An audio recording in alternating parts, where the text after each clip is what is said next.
Hello, everybody. Welcome to episode 3 of Generations Unveiled Family Chronicles. Today, I have a very special guest. I have my grandfather on the podcast today. How are you doing, Grandpa?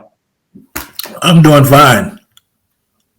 I did my mom and I did my dad, but I have to be honest, your interview I'm looking forward to the most because I know you have a lot of amazing stories. You've been on this earth for quite a while, so I know you have all of these amazing stories. So I'm really looking forward to hearing, everything you got. First, I want to start. Tell them, where are you from? Where are you originally from? Goodman, Mississippi. Goodman, Mississippi.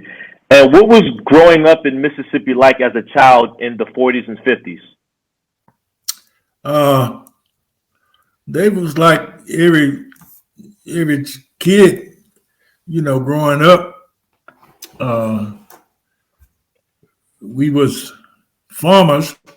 My dad raised cotton and corn and hogs, cows,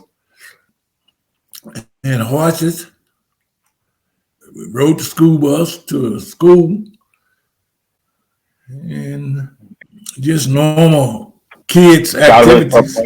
During the 40s and 50s, who were some of your like heroes and role models during that time, like public figures that you looked up to in the 40s and 50s? The Kennedys, John F. Kennedy was one of them. He was the president at this time, and he was probably the most prominent figure. In your opinion, do you think who was the best president that you've witnessed throughout since Kennedy up until now? I would have to say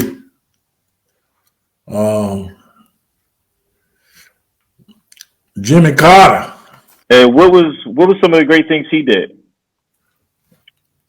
Well, he did a lot, for the Democrats. He kind of looked out for the poor folks. He helped out the farmers, which my dad was a farmer. So you say so during the 40s and 50s, growing up in Mississippi, what was the racism like for you and your family growing up? It was kind of rough in the 50s because you couldn't go a lot of places. You had to ride the bus, sit in the back of the public bus transportation. And they had separate restrooms and water fountains. That was one of the things that it was made it rough. You couldn't go in a lot of places, especially restaurants. So because of course I know the history, but you lived through it. So you would try to go get something to eat and they would just say no colored folks allowed, pretty much. Yeah, well, you knew they had signs on all of them, colors, white only, and stuff like that. And the schools were all black. Your own public school. Matter of fact, they had school buses, all black. They had our own little schoolhouse, which was made out of wood. So the black schools, they were not as good as the white schools. No, they wasn't. I was going to say, how did you guys navigate through that? But I guess because that's just how it always was at the time. You guys knew it is what it is, and that's just the way you dealt with it, right? Yeah. The school principals was all, black. School teachers all black. We didn't have no white teachers. Did you have any relationships with like white people during that time, or it was like you couldn't interact or talk with them or anything? No, you couldn't really interact to them because they didn't associate with you, and we didn't I see. associate with them. So, what was your relationship with your parents like growing up? Oh, we had a good relationship. With 10 kids in the family, Mm, you had to. golly. It was 10 of us. We all, like it was three of us that slept in one bed. How many bedrooms were there? That was like 4 bedrooms 4 bedrooms with 10 and kids. yeah, Dang. 2 fireplaces. We burned wood. My mom, she basically cooked every day, like meat and bread, basically. For all 10 kids. Yeah, And your dad was out farming, right? yeah. He farmed. Plus, he did carpenter work too. He was a good handyman. And that's where you learned a lot of your handy Um, skills from, right? yeah. Why did people back then have so many kids? Because when I did the interview with my dad, my great grandma, Grandma Washington, right, on his side, she had 10 kids, and it seems to be very common during those times. Why is that? To help with the farm, picking Mm, cotton, chopping cotton, and stuff like that.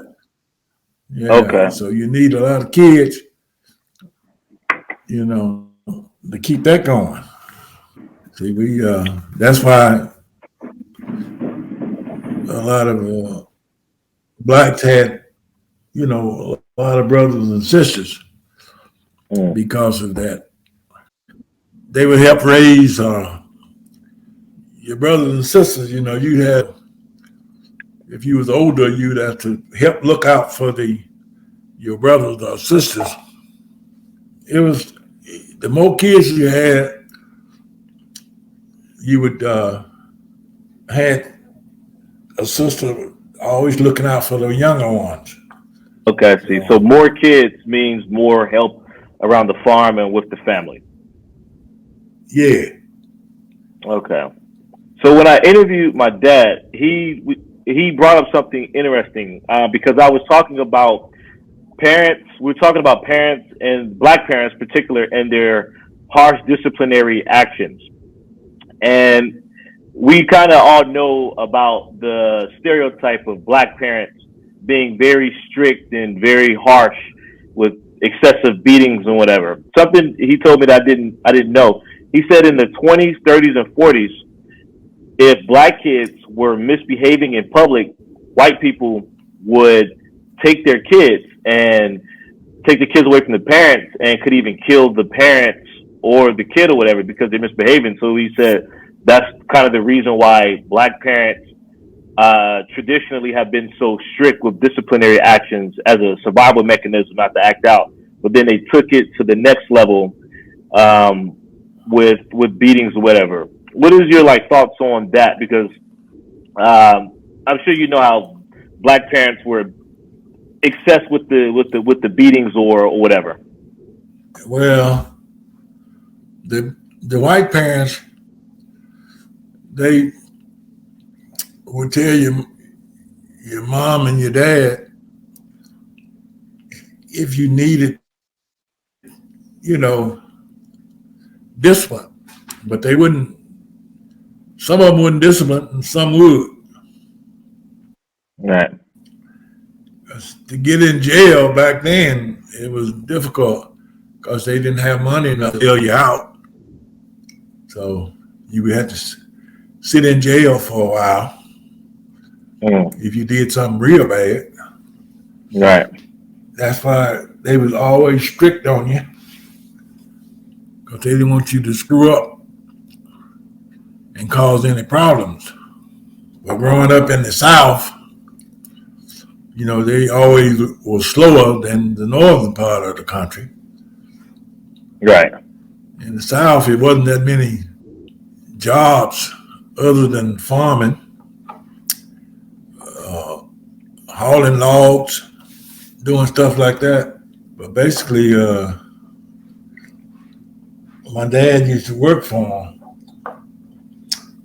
right? As far as handyman and doing stuff like that.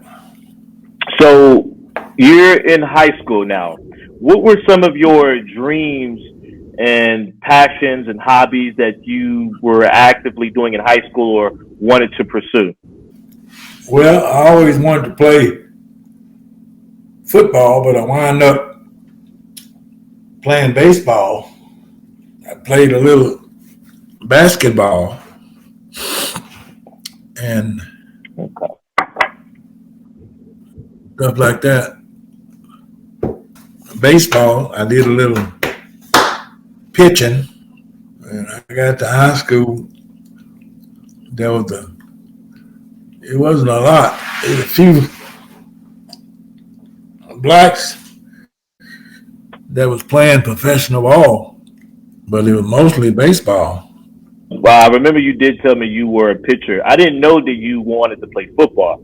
That I didn't know. What position did you wanted to play when you played football? I wanted to be a receiver. Okay. And Who were some of your sports heroes during that time period, like in high school? Jim Brown was the biggest sports field. There were no black quarterbacks. But Jim Brown, No. there was a few others I can't remember the names. Baseball. Did you grow up watching Jackie Robinson? No, when I got up to the age where I could play baseball, I just like read about him. And what about in basketball? Like Wilt Chamberlain and Bill Russell. Yeah. Oscar Robertson. What about boxing? Were Yeah, he you was. a big Muhammad Ali fan? Yeah. I was big. Muhammad, Joe Frazier. Sonny Liston. Boxing a little bit. Okay. After high school, I went to Pineywood Junior College. Didn't have no scholarship. You could work your way through school, and I went on a work scholarship. Then I went out for the basketball team, and I made the basketball team. Okay. Nice. And baseball, I made the baseball team as a pitcher, So you were playing and we didn't basketball have no and baseball. football. Okay. Yeah, So does my athleticism come from the you? school could very well be because I was very active in sports, and I always could run pretty good. I could shoot pretty good. I ran a little track. I used to run the dashes, the 100-meter Mm, dash, okay. and I never did break the 9. And they was running track. The Right. miles was 5-minute mile. I could run. I ran the mile in five. I think it was like 5:20 something. 5:20s, A mile in the 5 minutes. and Dang. yeah. Wow. That's impressive. But they had uh, they had some foes back then. Hmm. 4-minute mile. Went in the army shortly after the couple of years at Pinewood. I had an opportunity to run track for the army, Mm, but I didn't want to run. why not? To me, the army, I just kind of like he's special. I I wanted to jump out of airplanes. That's why I didn't run the track. fighting. So that's what I thought the Okay. Army was, fights. Jumped out of the airplane. I wanted to do something that made me, top of the line. So did you finish college, or what happened with college right before the army? Oh, I didn't finish college. They were drafting Drafting. Okay. because they drafted. Yeah, I wanted to go there in order to beat the draft because you had no choice of what you could do. But the Right. Army had a program where if you enlisted, you had your choice of jobs. You wouldn't wind up being in the infantry. Okay. So I joined. And after I joined, I wanted to go airborne because you had a better chance, you'd been better trained. And I figured being better trained, and I could survive in Vietnam. Do you think you would have been drafted anyway if you didn't join? Do you think there would have been a high chance they would have drafted you? Yeah, Okay. yeah, they would have drafted me, and then you would wind up being in the infantry. Okay. If they I see. draft you, you had no choice. You had to go where they sent you. So I enlisted to get my choice of jobs in the army. Smart. But when I went airborne, Hmm.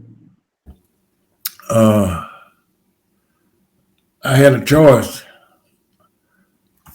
of being. That was one of the reasons that I enlisted. Now, did you do two Um, rounds in Vietnam? That's what my mom mentioned. You did 2 rounds. yeah, Mm. well, Okay. back then they wouldn't send two brothers to a combat zone, and I had a brother, James Edward. He's dead now. He went in the Marine Corps. Okay. I extended, I extended uh, for a second tour, which your Mm. first tour was a year, and your second tour was 6 months. I extended for 6 months to keep him from coming over there. I extended to keep him from getting, saving his life, which he didn't have to go over there. Right. So that's why that's why I extended Okay. to keep him from coming over there. Mm. What are some crazy things you witnessed and experienced in Vietnam? I lost a good, well, one of the better friends that I witnessed him getting hit by shrapnel from mortar Mm. and kill him. And Mm. then I had quite a few people that I knew was killed. Then there was one, my sister Dory B, her boyfriend. I didn't witness him getting killed, but he got killed there. And Mm. then I had several high school kids that I went to high school with got killed. Got into a lot of firefights. What we call DBs, which ducking bullets. Quite a few of them skirmishes being airborne, they train you. You're better Right. trained. So you've had to take out a couple people. I thought I could make it. Uh, Yeah, I done my share. looking back, do you think the war was That's all. worth it, or we shouldn't have done it? I don't think it was worth it. It was just one of those things. I don't think we lost it though. They try to say we did, but I agree. We I don't never think we lost. did either. But every time we got into a firefight, we always come out on top. A lot of people accused us of killing babies, but I don't ever recall shooting a child. But then again, you couldn't really tell during the firefight Right. until it was over. We just did, at the time, we did what we were told to do without question. How did you meet Grandma? A friend of mine named Eddie Greer lived in Pickens. We Okay. was roommates. He introduced me to her, but she was from Pickens. And, on weekends, everybody, all the blacks went to town. On weekends, we went on Saturdays. And they had a couple of cafes and juke joints. And he introduced me to her. But that was before I went into the Army. And then once in the Army, we corresponded when I was in Vietnam. We just kept corresponding. When I got out of Vietnam, we started seeing each other. My mom, she wanted me to marry her. So I did. We got married. I had got out of the Army. So we got married. They had a program where you could get out early if you joined the police department or fire department. You Mm. could get out 6 months earlier from the service. But I didn't. I put in for it, but I actually got out 2 weeks early. So we went to D.C. and before we got out of the academy, we got married. The academy was 3 months long. Police department, Right. and we got married.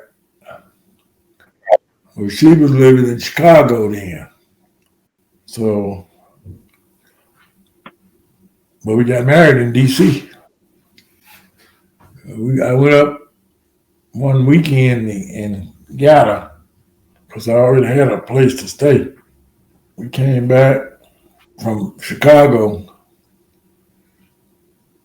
and got married the same week Mm. that we got back to DC. Okay. So originally, now you said the Army, they had a program where if you joined the fire department or police department, they'll let you out early. Did you originally want to join the police department, or you just said, "I'll take it just so I can get out of the Army early"? Well, it was police department or fire department. Mm-hmm. And I originally had thoughts of being a fireman. Mm. And when I got to DC, uh, the fire department was like a 2 week waiting list, and DC had like a 3 day waiting list for the police department. So Mm. I elected to join the police department. And I did all this so I could hurry up and get married. And that's how I wound up being a police officer. Okay. Now, did they send you to DC, Yeah. or did you pick DC? I picked DC. They had recruiters uh, that came around the military bases Right. and recruited. I chose DC because I had been there and I saw the city and I kind of liked it. Okay. Yeah, I liked the DC. I chose the police department over the fire because the fire had like a 2 week waiting list. Right. Okay. And I didn't have a lot of money. Uh, and I figured that I didn't have a lot of money to last me like 2 weeks. And then it took 2 weeks for you to get paid. I joined strictly out of economics, really. But at the time, I was the only one in the family that was in law enforcement. Nobody else in my family. Dad and mom was real. They was real proud of me by joining a police department. My dad was real proud. Now, was it easy Now for when I blacks to get into the police went department home, during that time? yeah, because Okay. DC was mostly blacks. So now you're a police officer in DC, and you're married now. You have my mom, and then 9 years later, you have my aunt.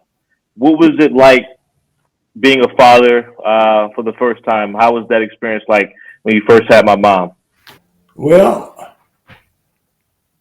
I was very glad to have a child, even though I wanted a boy, and it was rough by having girls. I wanted, of course, all men wanted the boys, Yeah, I want a boy. and but it worked out pretty good. Sheila was a rough one.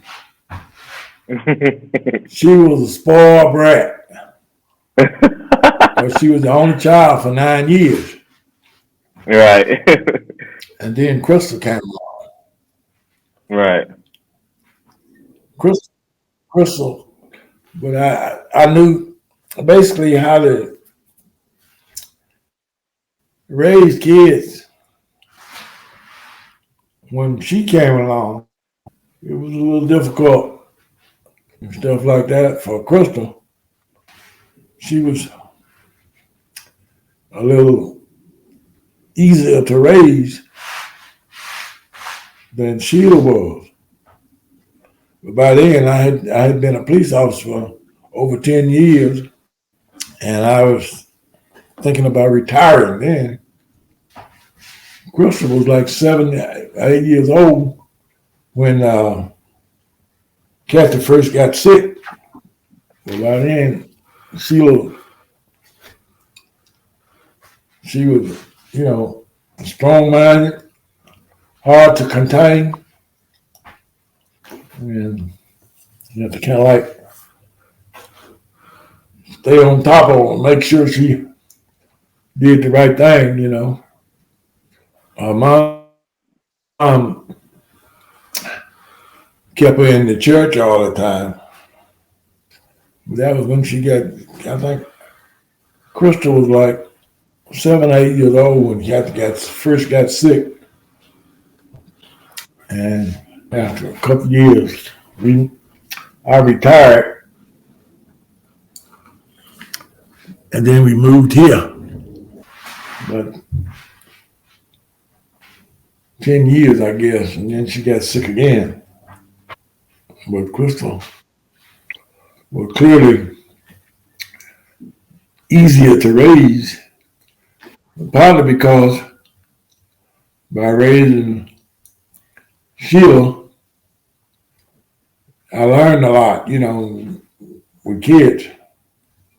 So you're in the police department. What was it like being a police officer in DC during the 70s and 80s? What are some crazy stories that you have policing during that time period?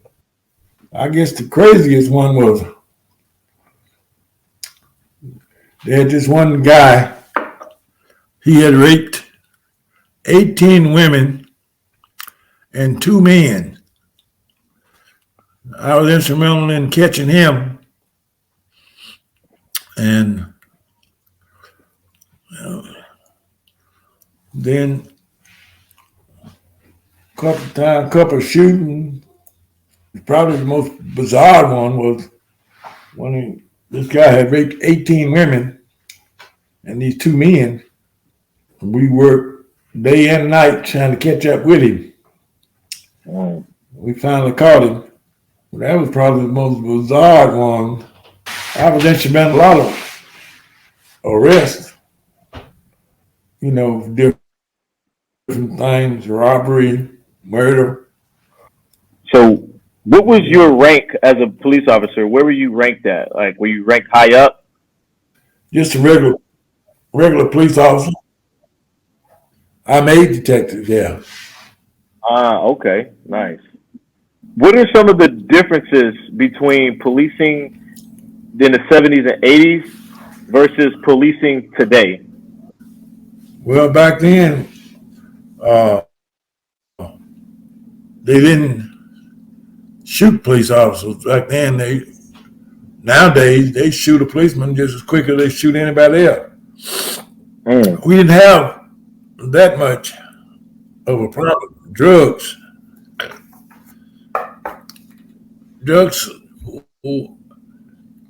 wasn't that bad back then.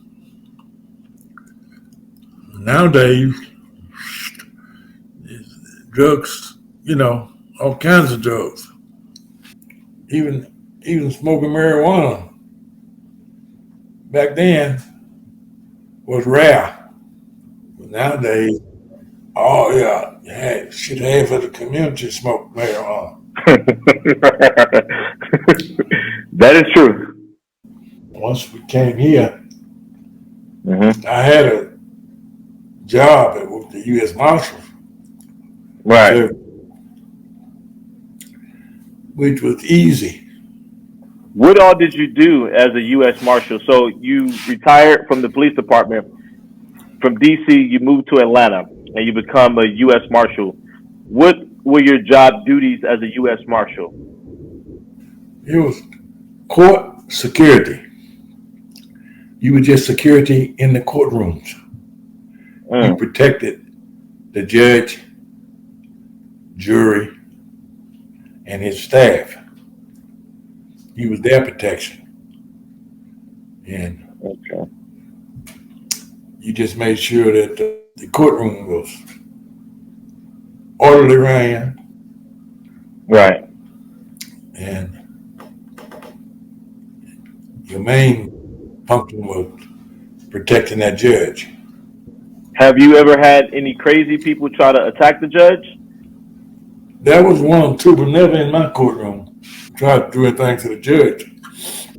Of course, we was the only one in the courtroom that carried weapons. We had guns.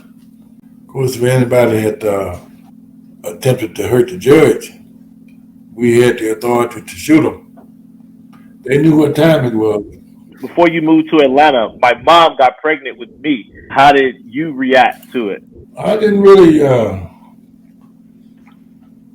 I never really discussed it too much with her because she stayed clear of me.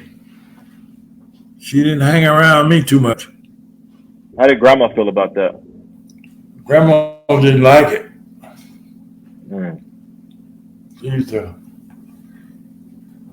fuss and cuss,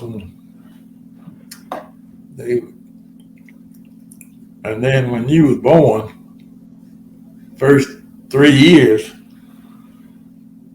I basically took care of you. What are some of the differences between society, meaning you lived in the 60s, 70s, and 80s? What are some of the differences between that time period versus today? What are the big differences that you see between the 60s, 70s, and 80s versus today? Well, I was broke, I guess. I was financially, I struggled. But now I don't struggle financially.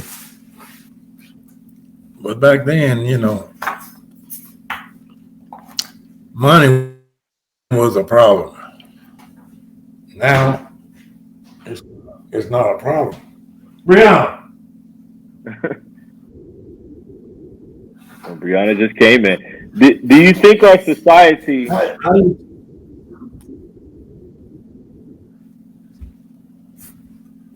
You just came to destroy our interview, Brianna. You came to destroy our interview. When he's done. To close it. Okay. We almost done. Where you going? Get out of here, Brianna. To go get So, like, as far as like the world, society, what's different from back then versus now, as far as the entire world, the attitudes, technology, behaviors, everything? Technology is one thing. People have they got different attitudes, but technology is a big thing. They got so much now. You can do almost anything with a computer. Yeah. And your brother, he's computer literate, and he constantly has a phone in his hand all the time, always on it. He knows it. He knows it well. Very smart. Your sister, she's smart. She's smart on the computer. I used to be pretty good with it, but I kind of got it to the point where I hardly ever get on my computer. She's taking courses from the same school you graduated from. Right, Kennesaw State. So, what advice would you give to any young man trying to figure out life? Just take, slow. Don't overreact. Think about what you're doing. Just take it one day at a time. Last thing, did you watch the Super Bowl? Yeah. Who were you going for? I was rooting for Kansas City. Okay. What did you think about the game? Oh, the game was okay. It was a good game. Yeah. But I knew Mahomes, he got some type of desire to win. Yeah. Definitely. Very strong. The one thing I was glad that Dallas didn't get in there. You hate the Cowboys? I don't like Dallas. Oh, goodness. Yeah, let's go back to the Redskins. Yeah, who is your favorite football team, by the way? I don't think I ever know. Yeah. Is it the Redskins or the Falcons? I like the Falcons. Okay. Different team. All right. Does anybody but the Cowboys, right? Anybody but the Cowboys. I don't like Cowboys. Do you think Patrick Mahomes will be better than Tom Brady eventually? Yeah. He be better. Brady, he only won 5. 7. Yeah. Oh, Brady won 7. Yeah, but Patrick, he done won 3. Yeah, he got 3. Yeah. Yeah. But Brady already beat Mahomes in the Super Bowl, so that's always going to be a cloud over Mahomes' head that Brady beat him in the Super Bowl.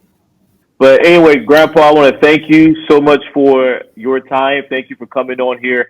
I know the technology is a bit difficult to navigate, but I'm glad Brianna was there to help you out. So, yeah, I want to thank you for your time. Is there anything else you would like to say before we go? No. Okay. You're still kind of breaking up. Yeah. It's the internet. I don't know. I apologize, everybody watching. The internet is. I don't get it. The internet is pretty bad. Sorry, guys, but it's the internet. But this is my grandfather. He's lived a great life. He's still healthy, Yeah, still you out still here. breaking up. And I'm still breaking up. Oh well. It is what it is. Maybe next time. Maybe next time we can get better internet. But hey, Grandpa, thank you for coming on here. And thank you guys for watching. Check out the link in the description of all my plugins, book, music, everything. I have it in the plugin. But thank you for joining, Grandpa, and I will talk to you again soon.